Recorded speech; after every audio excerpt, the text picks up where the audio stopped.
Right, hey, this is David Seaver, and we're in New York City, Manhattan, and we're gonna talk a little bit about a monument, the Soldiers and Sailors Monument. But first, let's start off at this gun. Right here we have a Dahlgren gun. This almost revolutionized Civil War artillery. As we can see inside, would shoot, I think, a 6-pound shell, and was the terror of Confederate naval forces and those attacking the United States.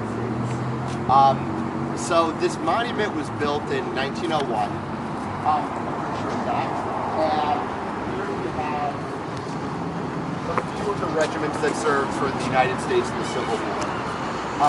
But the one I'll talk about right now is 5th, Der Zouaves. As McClellan, the commander of the army, would say, the best equipped and the best drilled in the army. Right now I have a little tablet I'll show you. As we can see, Der Zouaves dressed in their French Zouave costume. As you can see, they would be called, the red-legged devils as they would charge out on the battlefield. And then we'll see some more plaques. We have Sherman over here on top. William Tecumseh Sherman, Sherman he would make Georgia howl as he had his march to sea. Then we have the iconic Battle of Gettysburg, the South's finest triumph, the high mark of the Confederacy. Vicksburg, which would happen on the same day of July 3rd, of where Grant would take the fortress of Vicksburg and continue the coil of seclusion of the Confederate States. Port Hudson, Chickamauga, Chattanooga, another one of the bloodiest days in the war.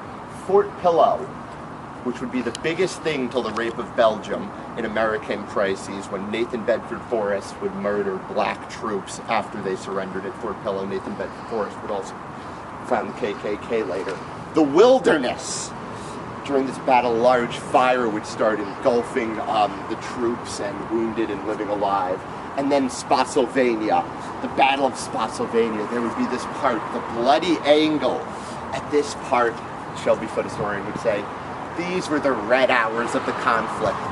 Hours men would never even forget in their sleep.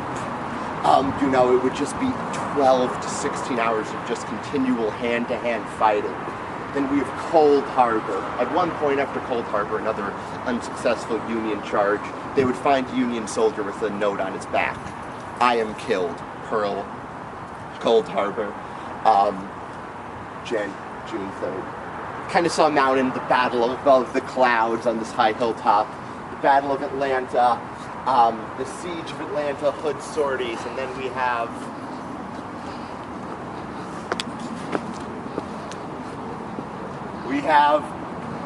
Cushing, and these are just some other generals, and here we have a little more. This wall represents the end of the Civil War. From Chambersburg to David Farragut at Mobile Bay. Damn the torpedoes, full speed ahead. Winchester. Winchester in the Civil War would be changed hands 72 times. Cedar Creek, one of Sheridan's greatest victories, we'll see his name over there. Five Forks, the Waterloo of the Confederacy. It would only end, and the Siege of Petersburg would be lifted. And after 4 years of war and trying to get Richmond, the slogan, the rallying cry, on to Richmond would be completed. McClellan would think in the beginning of the war, we'll crush the rebels in one campaign, but it would take many years of countless battles. And Appomattox, where it all ended. And then finally we actually kind of went in backwards in this. Well, we go with it anyway. Farragut. We said, damn the torpedoes, full speed ahead. The Battle of New Orleans, the capture of New Orleans, the finest city in the Confederacy. And its capture to begin the end. Fair Oaks, Malvern Hill, one of the 7 days, they say, the miasma of the 7 days. No one knew what was going on. It was the first peninsular campaign to Harper's Ferry, where the war would be ignited with the execution of John Brown. Antietam, the bloodiest day in American history. And you could pour into Grant's victory. But today's December 13th, and this was the Battle of Fredericksburg. Today in 1862, Union forces would go against, they would send 7 consecutive charges, as we can see here. some troops charging. This is a painting. 7 consecutive charges against entrenched Confederate positions at Marye's Heights.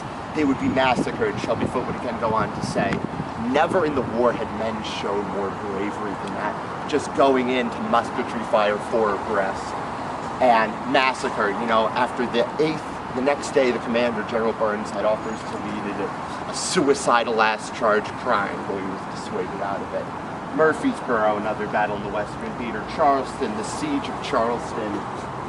Jackson, and then Chancellorsville, the greatest victory with the flank, and then, wow, there's a lot. Keep going. And so, then we have Grant. Of course, Ulysses S. Grant, my favorite Grant fact, is that every day for breakfast he would have pickled cucumbers, were his favorite breakfast food. He would later serve as president, and his tomb is a little far up. Then we have Fort Sumter, where it started the war. Bull Run, the first major battle, you know, of the war. In Bull Run is said, no one knew what it would be like. That's a term now. When these two armies clash, it would remind them of Bull Run, the first Manassas. Hatteras Inlet, the attempt to close out the coast of North Carolina. Ball's Bluff, where Lincoln's close friend would be shot, Senator Baker, I think.